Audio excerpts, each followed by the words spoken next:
Hi everyone and welcome to Rad Chat. So we are here at the Uganda Cancer Institute in Uganda and we have the absolute pleasure to be joined by a very experienced member of staff. Would you like to introduce yourself please? Yes, I thank you very much. My name is Seguya Martin. I'm a radiation therapist working at Uganda Cancer Institute since 2011. So tell us, what got you into radiation oncology in the first place? Well, it was my love for radiation when I was in high school.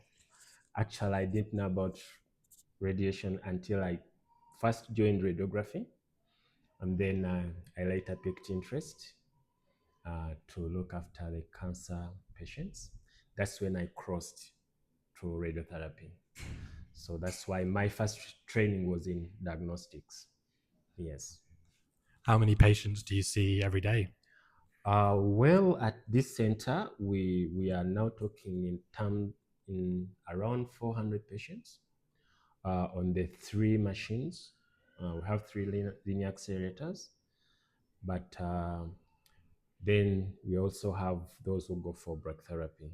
Yeah. So at the moment, we are looking at around 400 machines having 100, 300, 130 patients.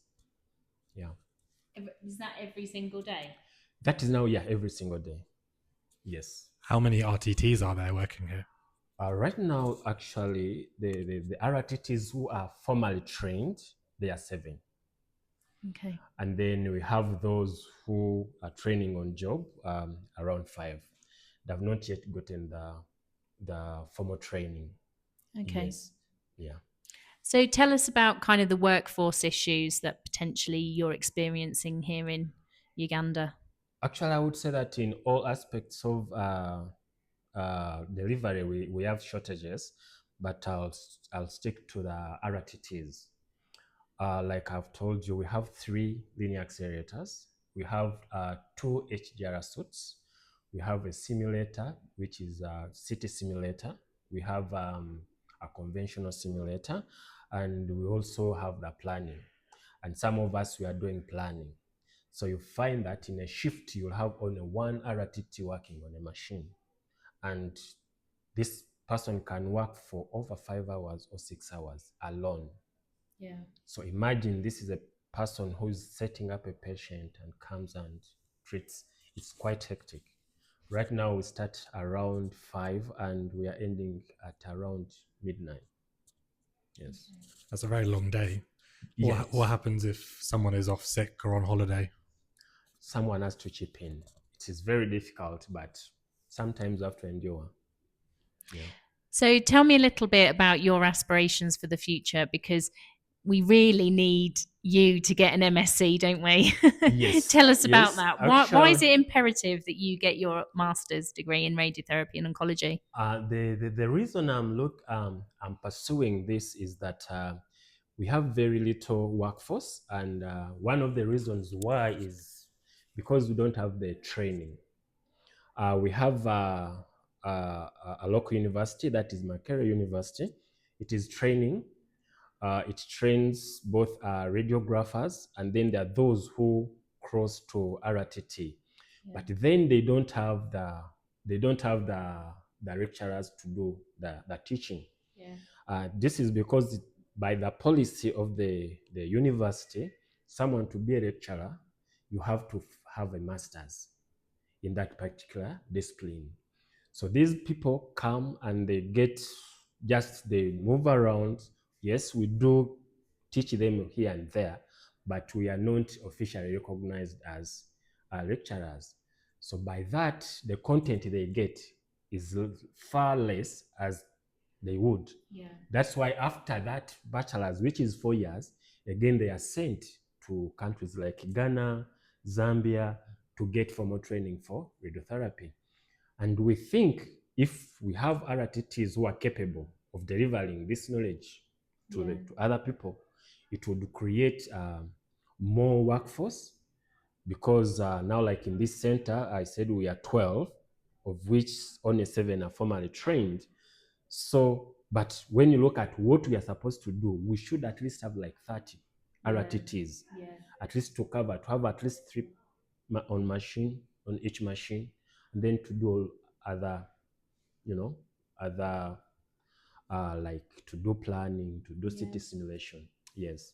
And also, I would imagine to improve patient care as Oh, well. definitely. Because with advanced training, there comes with advanced knowledge. Yeah. Because we've transitioned from 2D, 3D, now we are doing advanced techniques. Yeah.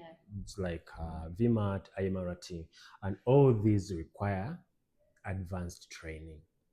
Yes. I think the impact, so one of the statistics from this morning is the population is 47 million people. So the impact of you being able to start something is massive. It is very massive. It is massive because of those, at least 7,000 will come to this institute, and of the 7,000, at least 3,000 to 4,000 will need radiation. So you can imagine the strain that is there on the few RTTs who are available. And I really hope that anyone listening to this, those statistics sink in, because this is the only radiotherapy department in the entirety of Uganda. Any plans to expand as well here at the UCI? Well, there are plans to put regional centers. Yeah. Like in different areas of the country. Yeah.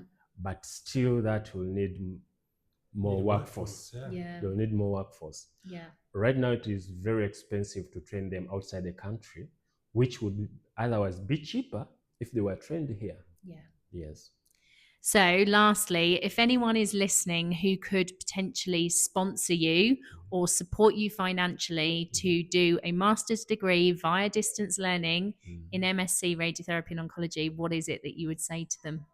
Well, anyone who's listening, this is something I've pursued. I've got admissions from some universities. I've deferred the start date because I'm trying to look for funds here and there.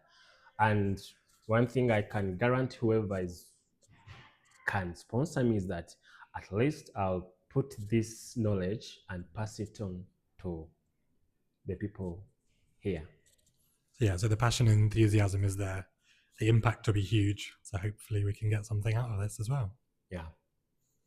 Thanks all for listening, and keep a lookout for all the other bits and pieces we're doing in Uganda this week. Okay. Thank you.